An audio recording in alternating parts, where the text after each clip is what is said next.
Très heureux de vous savoir nombreux, très chers abonnés de Cartouche mon Cartas sur télévision. Hein, mais Balandilangaï, bonsoir, bonjour. Ça dépend de là à laquelle vous allez me capter. Je vous salue, je vous aime tellement bien et merci. Il y a qu'à s'abonner toujours à la chaîne Nabino, chaîne Boyambi. C'est moi votre neveu, le neveu des Abakouk, Cartouche sur mon Cartas Congolo, Naye, Liboso Nabino. Pour la relever la bino comme d'habitude, analyse na biso le na une émission qui toko pour la babakouk bozawa pi bo s'abonner déjà massivement tout comme sa chaîne oyo likolo makasi émission bola moya si la bola moya mams si la bisal moi na benga kaye légende, c'est une étoile, mams c'est une étoile, mams c'est une légende. Moi si mon robot azalo quoi batunyon sauté moi ça appelle sa valeur la culture congolaise le théâtre nabiso congolaise c'est Mams aussi la Bissado, c'est une star. Moi je me rappelle namona une fois namona une fois bon natale na télévision na linga naturel. Moi j'ai aimé Mams naturellement na linga namona na télévision na sepela na déjà. Et tant on a eu peu de chance à Lukago comme un artiste comédien dans un groupe théâtral. Il y a maman Fanny Massoudi que je salue, ma mère Mbote Nayo Pasozali, le visionnaire. On a eu à tourner avec Mams aussi la Bissalou. Sa façon déjà d'incarner le rôle dans la télévision, déjà ça me plaisait déjà. C'est là déjà naturellement. Quand on a vu na vie zarati ko lingi na monira boy non. Quand on a bandara déjà na tango zana na moi age moro bozo mona déjà muto c'est pelana netinga na linga Mams bongo na linga Mams si la bongo na mona na télévision na kala na sepela na ye comment moi soit jouera bien. Au fur et à mesure je grandis nazo mona ba musala na ye je dis non. Pomba aza pomba scène. Toi ma bien pomba scène parce que comme on est bêta de le pesa or que moto andimara moto c'est qu'à comprendre déjà que moto a leader a likolo na ye hein a likolo na ye on va pesa combat pomba scène rôle nini au pesa Mams a bien ngoté a koka ça la ngoté rôle nini elle est toujours au top na biloko nyonso a betaka hein les abakouk biso yowana tous alaka voilà toujours fidèle à notre poste.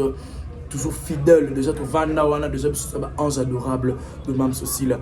Mams son na loba et c'est le recel mon bêta di solo na loba bola moi aussi là parce que c'est pas une je n'ai pas vu Mams na mon la télévision mais le jour où je parlais de lui d'elle plutôt na TikTok j'ai reçu 2 abonnés le quoi déjà na le quoi la kanisa ta photo na mais or que na mon na nté na mon na na vanda na boté na bêta na di solo na bibliographe vidéo ya pamba na tangara kombo na ya pamba et puis sanga ba abonné ebele déjà ça bola moi liboso oyo na moni pas Mams asa muto bat balingara mingi asa muto asa c'est une dame aimable to kende boy Mams biso ba bakuto za ebele parce que to mona na ye asa muto moko bien.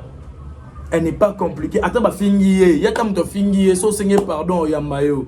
Y'a tam to lebi mabenaye. So seigneur pardon. To mona. Ah moi tout temps bah combo ezate.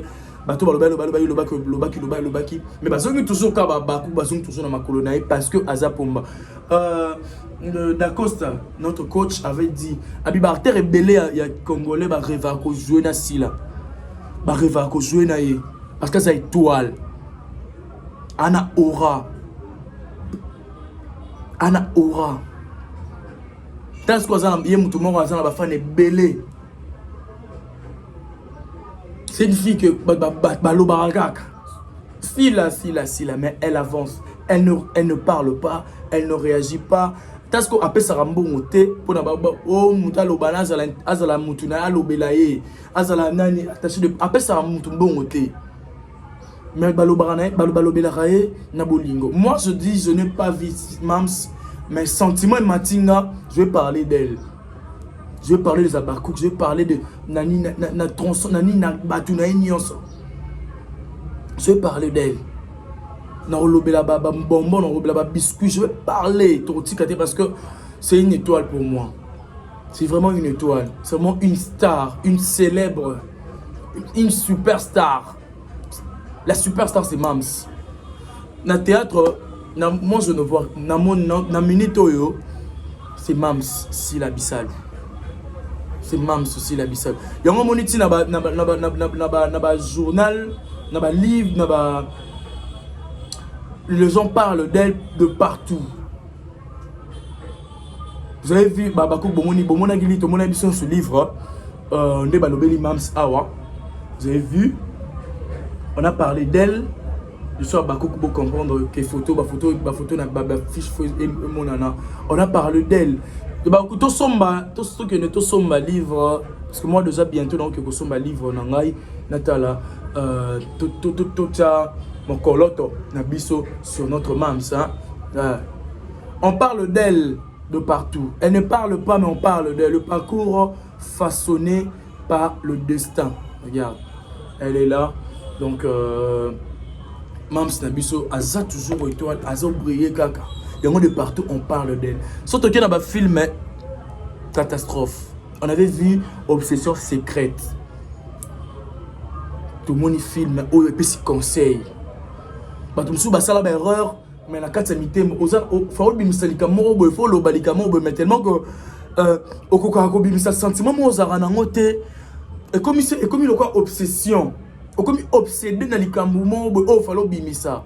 Tout le monde a une histoire, on a besoin de Suki et Suki. Mams, elle était tellement amoureuse. Il y a boss na da Costa, mais anoko ko rolobate et non Suki na motema. Et comme une obsession. Tout le monde donne la donza. Piro sala ma be akangela motema, tika le quoi obsession moko boye.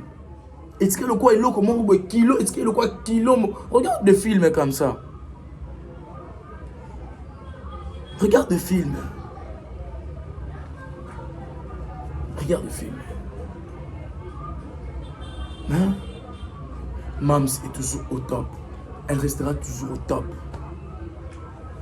Et puis on va continuer toujours de parler d'elle. On va continuer toujours à relever la Mams. Si la Bissalo continuera à Kolobanae. Les Abakouk, abonnez-vous parce que l'émission, on va faire un effort que Luka Rapenza, Luka Kabatu, ma proche ya Mams, ma bonbon, ma biscuit, tout betambola, mon Mams. On ne veut pas dire le bien de quelqu'un, ce gars a Kokufa, le Tolobi, Kaza, mon tamalam ou non. Le corps, la Mams Saza vivante, c'est le temps. Tolobabola Mounaye. Il est temps Tolobabola Mounaye parce que c'est une fille bien. Âme pure, Nabiso Yewana. Âme pure. Mams aussi la Bissalo. Âme pure. Biso ke narana do sam. Âme pure. Babakouk, tout na Bible. Et puis, âme pure. Tout la âme pure. Na mokili, il faut s'amonter en malamu. Mams ça comprenait que âme impure, baza est belé. Âme impure, baza est belé. Non, non, non, non. Âme pure, tellement baza est belé. Moi, je vais parler. Dans les autres, ça va être âme pure. Ce qui va comprendre l'idéologie si la Bissalo, théâtre congolais, et comment attends. Il faut comprendre l'idéologie. Ato fingia royambayo, ato salé ma bago yambayo, yaza maboko pour les motés mané pur. Motés mané ça pur, ça pembe, ça pétois. Et ça pétois pour nous yamba mutu nyonso. Je vous dis, na mona na nous été, mais la ligne est naturellement. Na mona été, mais la ligne est bongo. Na ligne est sans complexe, na ligne est sans talasima. J'aime Mams si là. Nyo so ça là na sepela nango. Et puis c'est une star. Obi na vie sur sa star hein. Ba to boye baraté.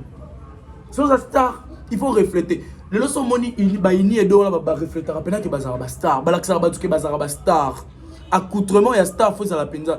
Oh, écoute, bon, on est qui n'a rien à relata. Oui, une star doit faut y relata. Une star faut y relata. Tout le monde a baigné d'eau, banani, banadia boiri, Jennifer, Geneviève Nachi, Jala de Motola, ndenge ba pesa ka sens na ki star na bango. Au moment asomba ki jet, azana ba combien de millions na banque, ala ta kitoko, et là bas c'est combien de millions. Tout le monde a bango. Comment est-ce que Moutas comme Mouto a Simbi Bendele, Mouto la Sarbatou que Aza Star c'est Mams aussi là. Regarde l'accoutrement, regarde son habillement.